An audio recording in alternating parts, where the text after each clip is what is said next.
Have you ever had a thought so vile that if you ever said it, people would disown you? The only thing you'll ever run into is egos and opinions. Meaning, it doesn't take much to offend people. And today, that is my only goal. You gonna get burned watching this video. Starting off strong, internal combustion sucks and is destroying the atmosphere. Listen, the only thing I'm gonna say is that cars aren't the only thing with internal combustion. So I hope this guy has fun never, ever, ever getting on a freaking flight again. And I can't wait to see the look on his face when I tell him about his lawnmower. Cold air intakes are dumb in most scenarios. Legend has it stock airboxes are the better option and are good for about 500 horsepower. Assuming that's not what your car makes stock. But hey, don't quote me, that's just what the street's saying. Think of it like trying to pee outside while it's snowing. In the wrong condition, things just don't work how you expect them to. Mopar peaked with the PT Cruiser.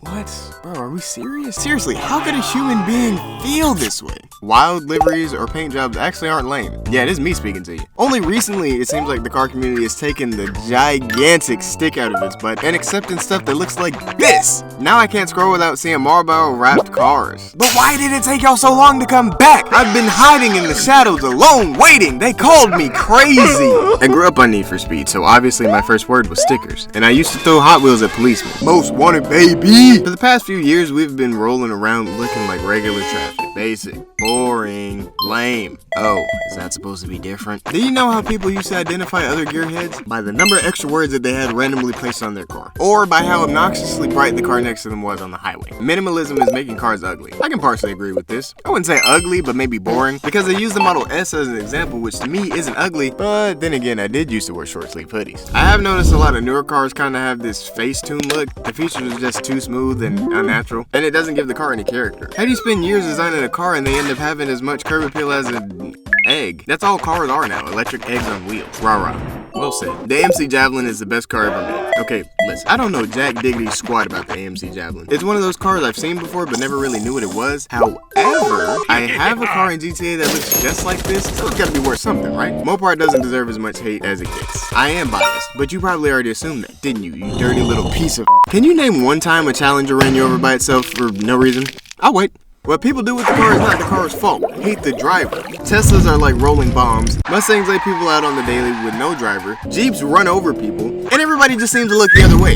You're car racist, aren't you? Any car can be reliable. More of a PSA, but I truly think more cars are reliable than we give them credit to. People just don't take care of them. And aside from actual rolling grenades like Jeeps, cars could run for years with the right love. Most wagons are ugly. Rolling clown shoes is all I have to say. I know y'all love them, but god dang. Miata swaps are stupid. I definitely don't agree. But I do understand where they're coming from. They said it ruins its 50-50 weight balance and is overdone, which may be true, but when something works, you don't question. Why else do you think people are still smoking cigarettes? Not because they like being stinky, but because it's a method that's worked for years, and they spell cool with a K.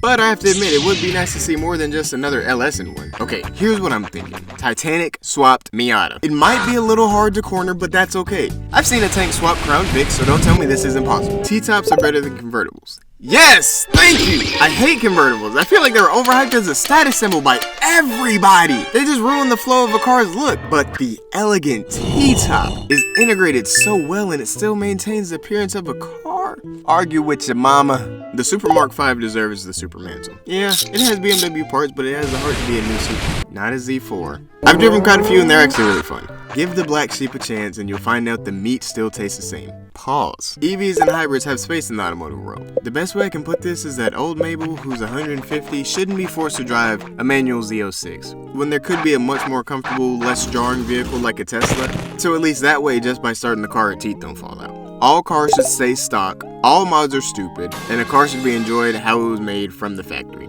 Huh, okay. And then he goes on to say, no set of aftermarket wheels look better than OEM. Brother, you mean to tell me you're picking this over that? Did one of you write this? Did you? I know where you live. So we can all walk away a little salty together. Some of them came from Reddit. Just like act like it's your first time hearing it. But if you want a part 2, there were some that I left out. Just let me know. Anyways, love you. Bye.